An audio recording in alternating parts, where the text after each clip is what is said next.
y esto con el maquillaje solamente de media tarde. Eso es, y esto sin tomar todavía un par de cafelitos ya llevamos, claro que sí, claro que sí, en esta tarde, y con un programón. Bueno, vamos a tener varios programas hablando de la gestación, doctor, de los cuidados de los diferentes trimestres, tanto en este programa como el siguiente, si no nos da tiempo, hablaremos de los cuidados, ¿no?, de las recomendaciones en el primer trimestre de la gestación, del segundo, del tercer trimestre. Y claro, la pregunta obligada, que además muy bien, yo no se me había ocurrido, porque, bueno, pues a día de hoy todavía no se me pasa ni por la imaginación ser mamá, a día de hoy, doctor Nino me está ahí, venga, piénsatelo. Segando la hierba. Piénsatelo, ahí. Eso es, que hay que pagar las pensiones, entonces, bueno, ahí está, pico pala. Pero claro, ¿por qué hablamos de trimestres? Porque antes de empezar ya con el meollo de la cuestión, ¿por qué no, dividirlo de otra manera más que en trimestres? Esa es una magnífica pregunta, para la que no sé si tengo respuesta. Vamos a ver, el embarazo de la hembra humana se contabiliza en días, podríamos decir, y son unos 280 días o 282 días. Eso lo describió un ginecólogo hace ya casi 3 siglos, que se llamaba Naegele. Entonces, si uno lo resume en semanas, que es como nos gusta considerarlo a los ginecólogos, son 40 semanas. 40 semanas entre el primer día de la última regla y la fecha probable de parto. Y cuando decimos probable, lo decimos al principio del embarazo, y quiere decir que al final vaya usted a saber lo que pasa. Pero la fecha probable de parto se contabiliza a las 40 semanas. Entonces, lo de dividirlo en trimestres es porque más o menos, en cada uno de los 3 trimestres suceden cosas distintas.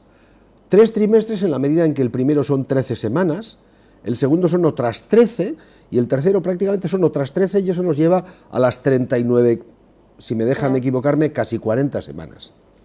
El asunto es que en el primer trimestre sucede lo que nosotros llamamos la organogénesis. La organogénesis es la formación de todos los órganos de la economía. Ahí el embrión se desarrolla con todo lo que tiene que tener prácticamente. No solamente se desarrolla la placenta y las membranas ovulares, sino que también el embrión deja de ser embrión para pasar a ser feto al final del primer trimestre, cuando ha pasado el periodo de organogénesis. Un periodo absolutamente fundamental, porque es ahí cuando se hace lo que vamos a ser. A lo largo del segundo trimestre podríamos decir que suceden cosas muy importantes. No sé si son más o menos importantes que las del primero, todas son importantes, pero se completan los órganos y sobre todo comienza a desarrollarse el proyecto de futuro. Se desarrolla el esqueleto, se completa el aparato digestivo, se desarrolla del todo el sistema nervioso central, para que en el tercer trimestre básicamente lo dedicamos a una época de crecimiento y ganancia de peso. Ahí el feto tiene que enfrentarse al reto de nacer, que es un reto extraordinariamente complicado para el feto.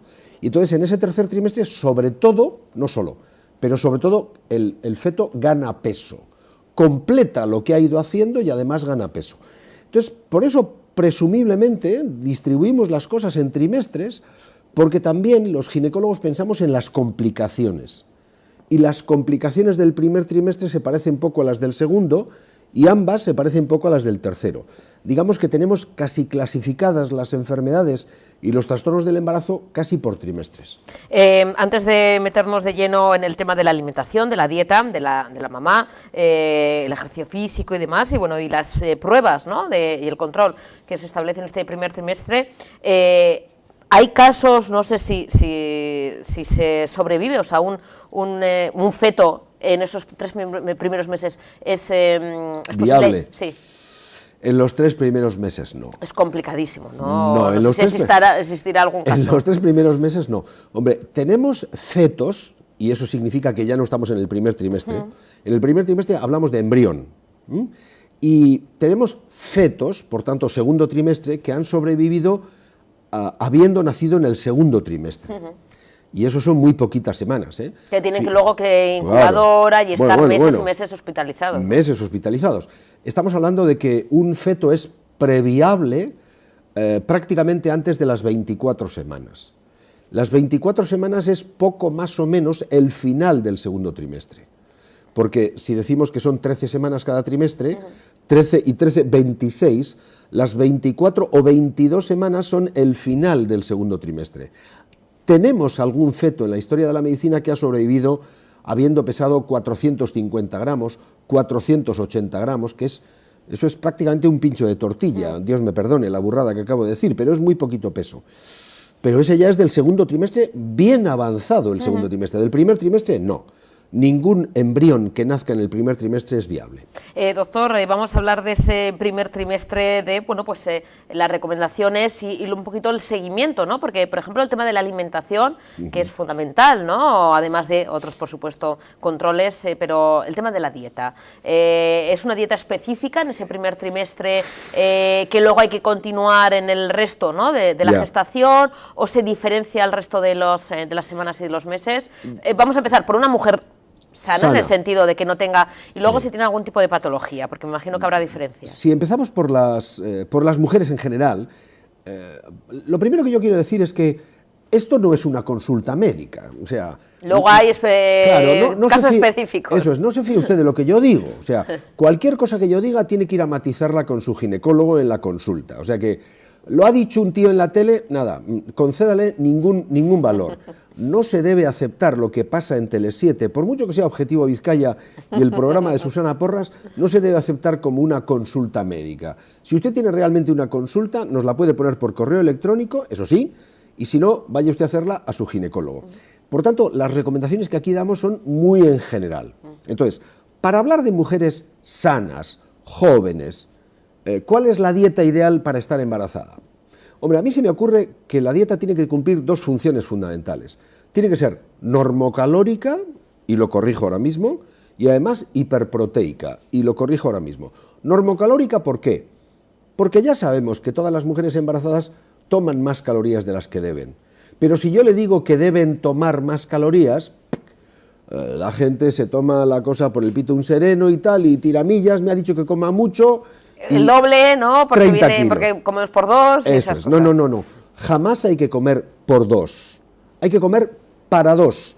Pero fíjese que por y para son dos preposiciones que no son intercambiables. No hay que comer por dos, sino para dos. Y eso significa comer con la misma cantidad de calorías, asumiendo, con la boca pequeña, porque no me está escuchando nadie, que todas las mujeres embarazadas aumentan un poco su ingesta calórica. Se necesitan más o menos entre 150 y 200 calorías más al día. Eso es muy poquito, ¿eh? O sea, 200 calorías más al día es muy poquito. No vayan a pensar que es un bocadillo de mortadela así de grande, bien untado de mayonesa, en modo alguno. Eso por una parte. También hemos dicho dieta hiperproteica. ¿Y esto por qué? Porque sin proteínas no se pueden hacer la estructura de los edificios. De lo que se trata es de construir un sujeto nuevo. Y ese sujeto se hace a base de proteínas, y las proteínas se hacen a base de aminoácidos. Por tanto, la dieta de la embarazada tiene que ser una dieta que incluya proteínas. Los mayores problemas que yo he tenido en relación con el control del embarazo ha sido con mujeres que eran vegetarianas estrictas, que no tomaban ni siquiera huevos, ni lácteos, ni ningún producto derivado de ningún animal. Es más, que yo recuerde, a las dos únicas mujeres a las que he echado de mi consulta y les he dicho, no quiero ser tu médico, búscate a otro, han sido mujeres que no toleraban de ninguna manera la ingesta de ningún producto animal. Claro, entonces eso sin proteínas va a ser complicado, ¿no? La construcción de ese nuevo sujeto. Seguramente no es imposible, y no voy a entrar me imagino que con artificial, ¿no? Con suplementos. No quiero entrar en la disquisición nutricional de si se puede o si se deja de poder. Pero mire, en este caso concreto no estamos hablando de algo ideológico que tiene que ver con su forma de pensar. Estamos hablando con la dieta que recibe la criatura, que es subsidiaria de la que usted toma. Y ahí tendríamos que hacer un distingo muy importante. Yo puedo ser contrario, imagínese, contrario a las vacunas. ¿Por qué? Pues porque vivo en el Amboto, allí en una cueva, y no salgo de allí, ya. Pero no le puedo imponer esa idea a mi hijo el pequeño, y esto está muy de moda, ¿no? Sobre si a los hijos hay que imponerles unas ideas u otras y tal. No, mire usted, es que usted no debe hacer que su hijo no se beneficie de una ventaja social terrible, como son, por ejemplo, Las vacunas. O como es, por ejemplo, en la vida intrauterina, la ingesta de proteínas. ¿Por qué? Porque sin la ingesta de proteínas animales, huevos, lácteos, peces, mariscos, aves de corral, no he llegado a las carnes rojas. Y he dicho 5 tipos de proteínas distintas. Y no he llegado a las carnes rojas. Eliminemos la vaca, de acuerdo, pero no elimine usted el pollo, no elimine usted el pavo, no elimine usted la leche, no elimine usted los huevos. Y sobre todo, no elimine usted los pescados. Porque sin esas proteínas animales, no diré que es imposible, pero es difícil construir el edificio que su hijo necesita para ir haciendo su esqueleto e ir desarrollándose. Eso en mujeres sanas, ninguna patología, ¿no? Bueno, pues esas recomendaciones estamos hablando del primer trimestre, ya avanzaremos.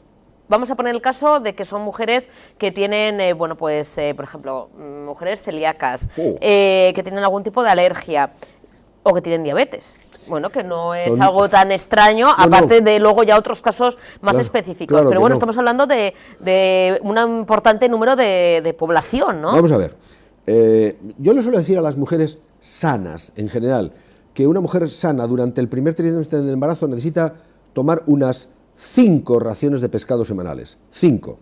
De las 5, el 80%, 4, el 80% de las 5, o sea, 4, tienen que ser de pescado azul. Y a poder ser cuanto más pequeño mejor. ¿Por qué cuanto más pequeño? Porque cuanto más pequeño el pescado, menos mercurio acumula.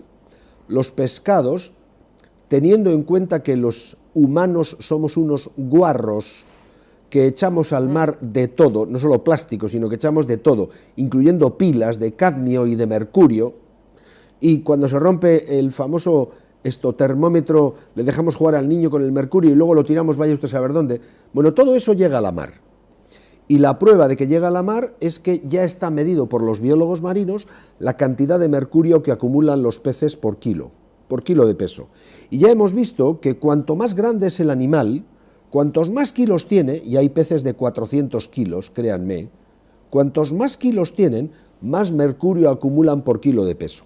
Por tanto, la recomendación del Ministerio es, si usted va a comer peces, que sean pequeños, a poder ser azules, mejor que blancos. O sea,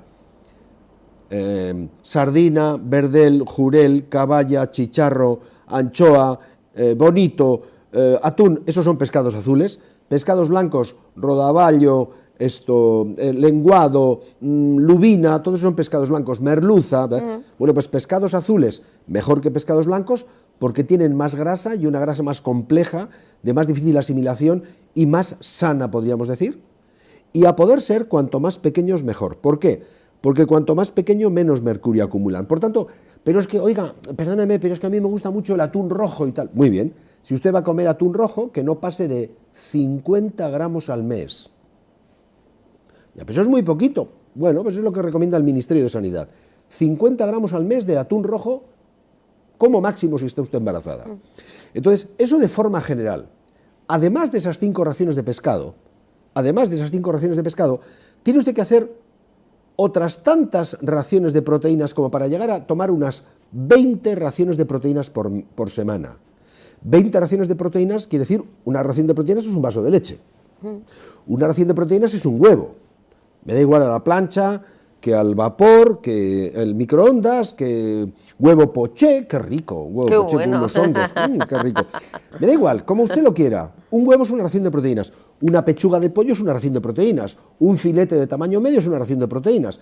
Por tanto, si hemos dicho 5 de pescado a semanal, usted necesita otras 15 raciones de proteínas semanales. ¿Eso sí qué significa?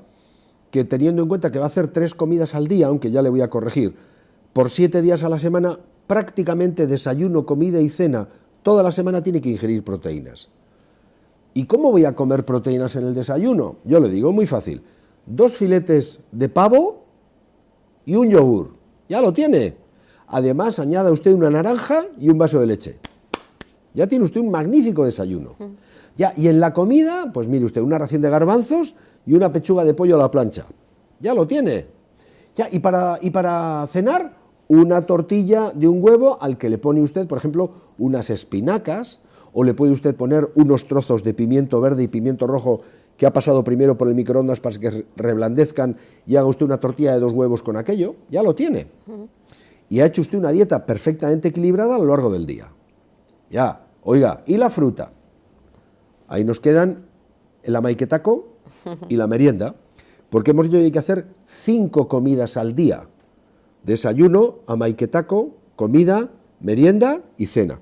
A poder ser quede usted sin postre en la comida y en la cena. Y se pone en la merienda y en el amaiquetaco. Entonces, el postre de la comida lo lleva usted al amaiquetaco, el postre de la cena lo lleva usted a la merienda. Y en esa merienda y en ese amaiquetaco, ¿qué hace? Un yogur, proteína, y una pieza de fruta, manzana, que es bien saciante, se la come usted entera, sin pelar, para que haga mucha fibra y combata el estreñimiento típico de la embarazada, que es típico en el primer trimestre. Y con eso ya lo tiene. Ya, y entonces llega la Susana y dice, ya, ¿y la celíaca? Me cago en la leche, la celíaca. A ver, la celíaca lo que no puede comer son proteínas derivadas del gluten. Vale, pero cuidado, la dieta sin gluten para la no celíaca no es más sana que la dieta con gluten para la no celíaca. Dieta sin gluten solo deben tomar los celíacos, nada más. Es la batalla que tiene mi pobre hermana, que es celíaca. Claro. Yo no, ella sí. Bendito Dios. Y siempre dice, madre mía, os ha puesto ahora de moda y en el comedor allá de su empresa hace bastante. Oye, que ahora han salido muchas cosas y se ha avanzado mucho, pero sigue, claro. Pero muy caro, ¿eh? Muy caro, en el súper carísimo y claro, tiene que estar siempre. ¿Y esto cómo lo has hecho? ¿Me lo tienes que hacer aparte? Que la miran todavía de manera extraña, cada vez que vas a comer con ella, pues es verdad. hay en sitios que ya están un poquito al día, pero en otros que dicen, esta que la pasa, pero ella ve que en el comedor piden gente que no es celíaca el menú sin gluten y dicen, ¿pero por qué? Que no vas a estar ni más fitness, ni más delgado, ni más delgada, ni nada. Mi hermana está bien guapa y mi hermana está maja, o sea, mi hermana no es un espagueti, y come un montón, pero claro, no puede comer gluten. La estupidez es universal. Sí. Y se extiende, y no entiende y se extiende por todos los caminos del mundo, y da igual que seamos blancos, negros o medio pensionistas, que seamos de Europa o latinoamericanos, gente tonta y en todos los sitios. Sí. Si usted no es celíaco, no tiene que hacer dieta sin gluten, claro, porque nadie ha demostrado que sea más sano. Es más, prescinde usted de una proteína de origen vegetal que es extraordinariamente buena como es el gluten. Ah, que usted es celíaco, coño, no he dicho nada. Perfecto, hay que comer sin gluten. Y es más, esa embarazada que es celíaca ya la tendremos identificada. Ella se hace una dieta específica, ¿no?, para, bueno, pues eliminar el gluten, claro, pero que no se ve afectado, ¿no?, pero no solo, pero fíjate que a las mujeres que están embarazadas y son celíacas las tenemos habitualmente identificadas porque mucha celiaquía la diagnostica el ginecólogo como consecuencia del estudio de infertilidad. Cuando una paciente no se queda embarazada o cuando tiene abortos de repetición o mortinatos sin explicación, una de las cosas que nos llama la atención y que nos pega en la nariz a los ginecólogos es la celiaquía. Y vamos a hacer determinaciones analíticas para estudiar si esa paciente tiene celiaquía. Celiaquía en formas de presentación tardía del adulto, pero que muchas veces se correlacionan con malos resultados perinatales. O sea, con infertilidad, con presencia de abortos de repetición. Amigo mío, venga usted para aquí, Berbiquí, que le voy a hacer antitransglutaminidasa y anticuerpos, una serie de estudios inmunológicos que nos permiten dilucidar si el paciente es celíaco. Entonces, a esa mujer, lógicamente, cuando viene al ginecólogo ya embarazada, ¿yo qué le voy a contar? Ella ya sabe lo que es la celiaquía. Que puede comer alimentos, eso sí, mientras sean sin gluten, claro, lo demás, puede comer proteínas sin ningún problema. Y puede comer incluso pasta, sin gluten. Pero sin gluten. ¿Cuál es el problema? Que le cuesta todo muchísimo más. Sí, y que está todo todavía un poco de aquella manera. Mucho menos rico. Mucho menos rico, pero claro, bueno, pero ahí está. Pero ¿qué pasa si la mujer embarazada, vamos a seguir rizando el rizo, es diabética? A ver, si es diabética... Claro, hay diferentes tipos de diabetes. Hay diferentes tipos de diabetes y rápidamente, para que no nos enrollemos mucho, digamos que hay 2 tipos de diabetes, la diabetes tipo 1 y la tipo 2. La tipo 1 es una diabetes insulino dependiente. Normalmente es una diabetes infanto-juvenil que ha sido diagnosticada normalmente a épocas muy tempranas, a los 5 años, a los 8, a los 20 años. A algunas personas se les diagnostica la diabetes como consecuencia de alguna de las complicaciones que casi le llevan a la muerte, porque el tipo no sabía que era diabético. Yo siempre recuerdo un amigo que se despertó un día entre querubines, ¿verdad?, rodeado de mujeres rubias y con ojos azules que vestían de blanco, y él dijo, estoy en el cielo, me he muerto y estoy en el cielo. No, le había pasado eso en el centro de Europa, le había pegado un perrenque en la diabetes que él no sabía tener, entonces le llevaron en coma a un hospital y cuando se despertó del coma estaba, pues eso, entre querubines. Él pensó que estaba entre querubines, no, estás en un hospital, claro. En un hospital lleno de enfermeras. ¿Y eso le pasa por, sin saber que es diabético, ingerir azúcar? No, no por ingerir azúcar. ¿O sino comida normal? ¿O? El tipo comía de todo. El tipo comía de todo. Un diabético no tiene prohibido el azúcar. Lo que tiene prohibido es no controlar lo que come. El diabético infanto-juvenil es un tío que se controla minutadamente. Y cuando digo minutadamente quiero decir que ahora los diabéticos tienen un parche que se coloca normalmente debajo del brazo y que con ayuda de un lector o incluso una app del móvil van periódicamente, cada 2 o 3 horas o cada media hora o antes de comer, durante la comida y después de comer, se van controlando su nivel de azúcar. Claro, eso usted y yo no lo hacemos, lo hace nuestro páncreas por nosotros. Y mi páncreas sabe cuánto azúcar tengo yo ahora en sangre y está liberando glucagón o insulina de acuerdo con lo que merezca la situación. Si yo estoy trabajando mucho el encéfalo o mucho las piernas porque estoy corriendo, hay que liberar mucha glucosa para llevarla a las células para que éstas sigan alimentándose. Eso lo hace mi páncreas por mí.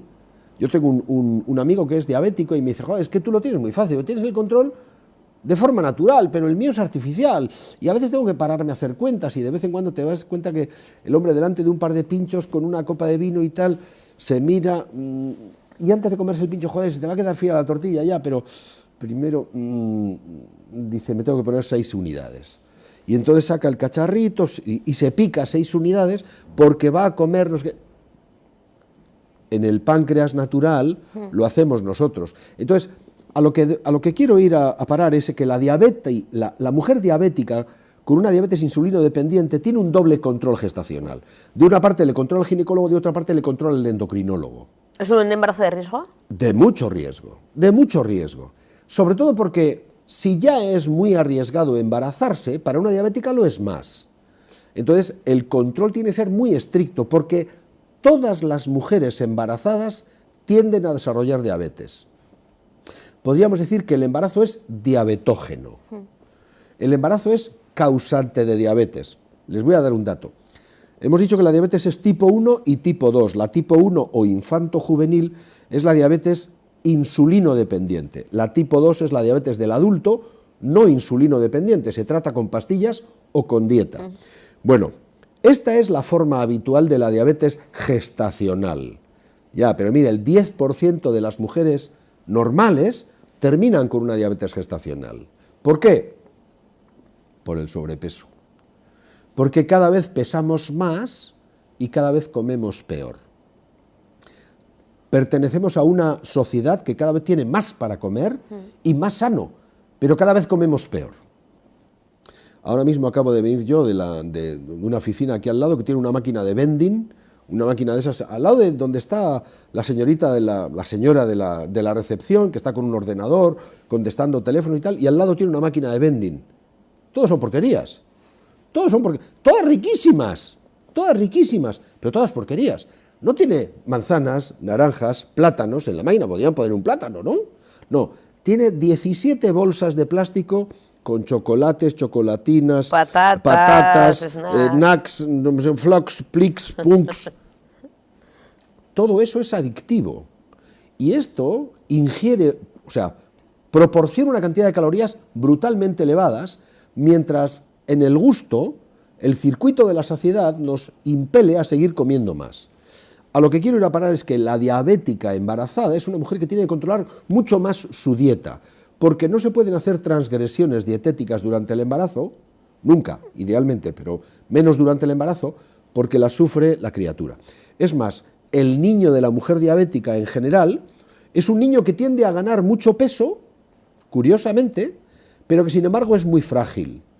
Clásicamente, los franceses, que son muy descriptivos, decían que el hijo de la madre diabética era un prematuro visto con gafas de aumento. Quiere decir, puede ser un niño de 3.800 o de 4.200 y dice, qué morrosco ya, pero tiene una gran inestabilidad metabólica y nada más nacer tiene tendencia a hacer hipoglucemias, a bajarle el azúcar, que es lo único que consume el cerebro junto con oxígeno, y el niño pasar muy mal rato, podríamos decir. ¿Qué quiere esto decir? Que la diabética embarazada no es una mujer a la que le podamos aplicar la dieta que le hemos dado a la anterior, no. Esa dieta hay que personalizarla y hay que ver cuánto ejercicio hace, qué edad tiene, cuánto pesa, cuál es su nivel de ingesta calórica, cuál es su nivel de azúcar, qué tipo de diabetes tiene, qué medicación toma. La cosa se complica. Antes de, bueno, de terminar con el tema de la alimentación, porque yo creo que casi para el próximo programa hablaremos del ejercicio físico, doctor, este tipo de alimentación o dieta en general, tanto para la mujer, como decimos, sin ningún tipo de patología, como bueno para el resto, ¿se mantiene la dieta o la alimentación recomendada del primer trimestre al segundo y al tercero, o tiene que variar? Podríamos decir que en general la dieta podría ser similar en todos los trimestres del embarazo, solo que al final del embarazo hay que ajustar mucho más, por ejemplo, la cantidad de líquidos y el tipo de alimentos que se comen. Fundamentalmente porque al final del embarazo se retienen muchos más líquidos. La mujer tiende a eliminar menos líquidos por parte del riñón y por parte de la orina y hacer edemas. Entonces, tendríamos que procurar aquellos alimentos que menos capacidad de edematógena tienen. Y eso ya es un poco hilar fino en función de lo que hemos ido haciendo a lo largo de las semanas anteriores. Podríamos decir que cuando va a cambiar la alimentación, cuando tiene que empezar a cambiar, es en las 32 semanas. Entre las 30 y las 34 semanas, alrededor de las 32, en mediado el tercer trimestre es cuando ya hablaremos que hay que empezar a cambiar. Pero en principio podríamos decir que estos principios generales pueden servirnos para toda la gestación. Hemos hablado de alimentación, pero bueno, ¿qué pasa también con pues esas mujeres, ¿no?, que tanto antes del embarazo quieren continuar con, por ejemplo, fumadoras, ¿no? Oh. El tema de, pues que nuestra alimentación, evidentemente, pero yo creo que para que no se nos pierda la pista de estos primeros meses, además, doctor, en las que, mujeres que deciden, que quieren o que les viene por sorpresa el embarazo, que consumen alcohol o que fuman, son fumadoras, y que esto es algo que yo siempre se ha oído, ¿no? Ya me ha dicho el médico ginecólogo que mejor que fume aunque sea 2 cigarritos para no quitarme de golpe que el estrés de dejar de fumar. Estamos hablando de, fumadoras de años. Ya hemos dicho antes que la estupidez es universal. Claro, y a mí una vez, en concreto, una chica me llamó la atención porque la veías con la panza, embarazada ya, en avanzado estado de gestación, y la veías fumando, y yo sé que igual es muy... Raya mucho. Claro. Raya mucho, claro, dices... Me está rayando, la ves fumando y claro, como vio la cara que una pone, no, es que es peor dejar de fumar porque me va a salir estresado, porque va a pasarlo muy mal, porque llevo fumando desde los 14 años, que ya fumar 2 o 3, y claro, la imagen era brutal. Falso de toda falsedad. En este programa hemos firmado un acuerdo de colaboración con la plataforma Salud Sin Bulos. Bueno, pues eso es un bulo.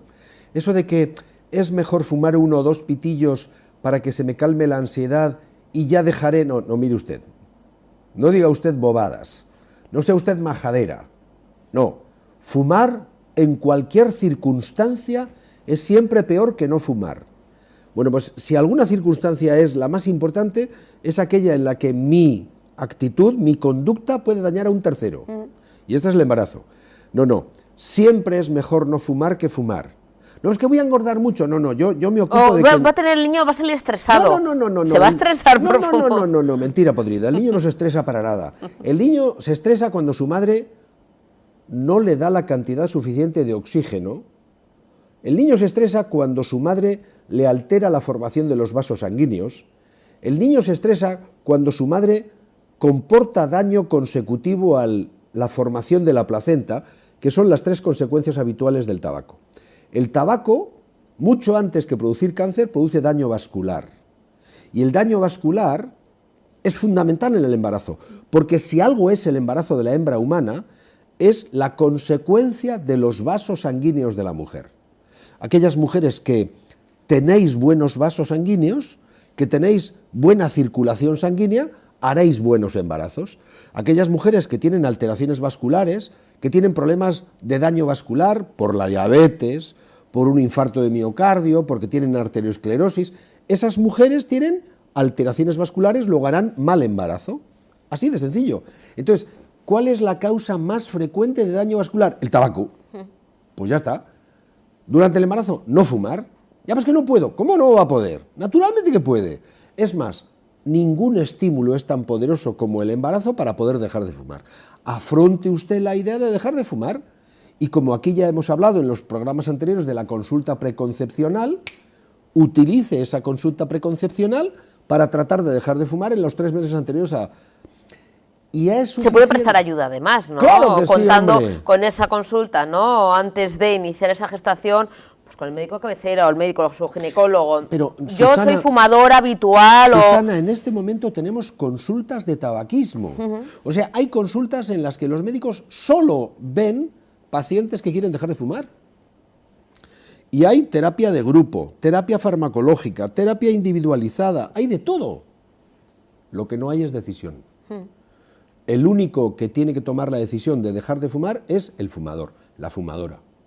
Porque entonces, va directamente, claro, revierte en el feto lo mismo que el alcohol. Absolutamente, bueno, del alcohol ni hablamos, ¿eh?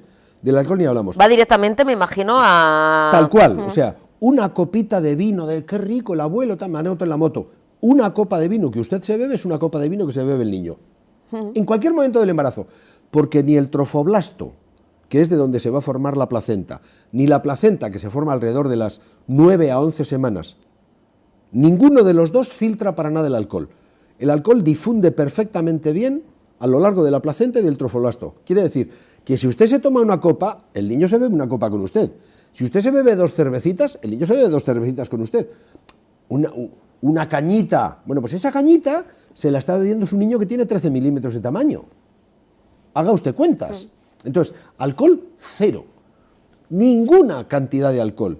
El síndrome alcohólico fetal está a la que salta y no depende solo de altas dosis de alcohol.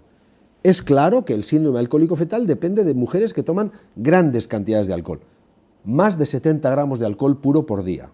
Y ahora les calculo lo que son 70 gramos. Pero por debajo de 70 gramos de alcohol puro por día, el síndrome alcohólico fetal no es dosis dependiente y puede aparecer incluso entre mujeres que toman pequeñas cantidades de alcohol. Pequeñas me refiero a 3 vinos a la semana y 2 cervecitas en el fin de semana. Esa mujer puede tener un síndrome alcohólico fetal. Y el síndrome alcohólico fetal, para el niño, le condicionará de por vida su salud futura.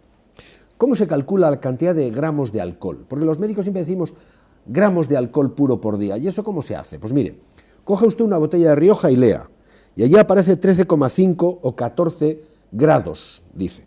14 grados significa 14 gramos de alcohol etílico puro por cada litro. Como la botella de Rioja tiene 3/4 de litro, 3/4 de 14, deje de mirar, son 10,5 gramos. Hay en una botella de Rioja. Bueno, pues si usted se bebe 70 gramos, quiere decir, tiene usted que beber 6 botellas y pico de vino para tener 70 gramos de alcohol puro por día, para garantizar que usted va a hacer síndrome alcohólico fetal. Y eso la verdad es que hay pocas mujeres que los toman, bueno, las alcohólicas, pero contabilice usted que por debajo de 70 gramos de alcohol, el síndrome alcohólico fetal no es dosis dependiente, es dosis independiente. Quiere decir que pequeñas cantidades pueden suponer la aparición del síndrome. Joder, a mí es que se me rompe el alma. O sea, y eso, problemas de salud de por vida, además de poco peso al nacer. El síndrome ¿no? alcohólico fetal lo reconoces tú por la calle, Susana. Si yo te enseño, o sea, son niños que tienen una cara especial, orejas de implantación baja, retrognatia, la nariz muy echada para adelante. Son niños que tienen cara de pájaro, con el maxilar muy retraído, además tienen un pliegue especial en los ojos, tienen un cierto grado de retraso mental, sufren problemas de retraso psicomotriz, empiezan a caminar más tarde, van a tener problemas de aprendizaje. Los pediatras los diagnostican muy bien y eso se puede evitar, 100% de casos. Mire, no estamos en la época del siglo pasado en el que las mujeres se preñaban 10 o 12 veces. Las chicas se preñan muy pocas como para permitirnos el lujo de que de vez en cuando aparezca un síndrome alcohólico fetal. Igual estoy diciendo una burrada, pero no nos podemos permitir ese lujo como sociedad. No podemos perder ni a un solo nacido. Parimos muy poco. Y vamos a por lo menos tener calidad. Claro, y al parecer pariremos cada vez menos. Pues vamos a hacerlo bien. Es lo mismo que, bueno, ya, y para dejarlo aquí y seguir el próximo día con el ejercicio físico, es lo mismo que, bueno, el tema de las drogas, ¿no? Mujeres sobre todo, que, bueno, quizá, incluso en condiciones de, bueno, pues que están presas en la cárcel y demás, que tienen hijos o hijas. Es una, con el síndrome de abstinencia y demás, sigue habiendo a día de hoy, 2020, en este año, casos, ¿no, doctor? Que, bueno, pues quizá la situación en la que están, pero que tienen esos niños con ese síndrome de abstinencia que también les va a condicionar de por vida. No hay ninguna razón científica que justifique que una gestante se pueda meter unas rayas de coca o se pueda meter un pico de caballo, de heroína. Se ve menos ahora, me refiero, o sea, bueno, no sé si en condición... Se ve más, no se ve menos, se ve más. Se ve más porque esta es una sociedad que lo hace todo muy rápidamente y muchas veces.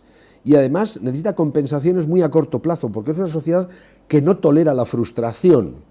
Y como nadie le ha enseñado a los niños a aburrirse ni a tolerar la frustración, cuando llegan adolescentes quieren quemar etapas muy rápidamente y eso hace que muchos chicos se estén enganchando al juego, lo cual es una cosa alucinante. De eso hablamos otro día porque no me compete a mí. Pero bueno, está todo relacionado. Entonces, que una gestante le pegue unas rayas de cocaína los fines de semana, es que me raya por todas las esquinas, lo de las rayas. No, mire, usted está embarazada, usted está gestando un nuevo ser. Tiene usted que controlar lo que usted toma. Y controlar significa 0 drogas. Ni un porro.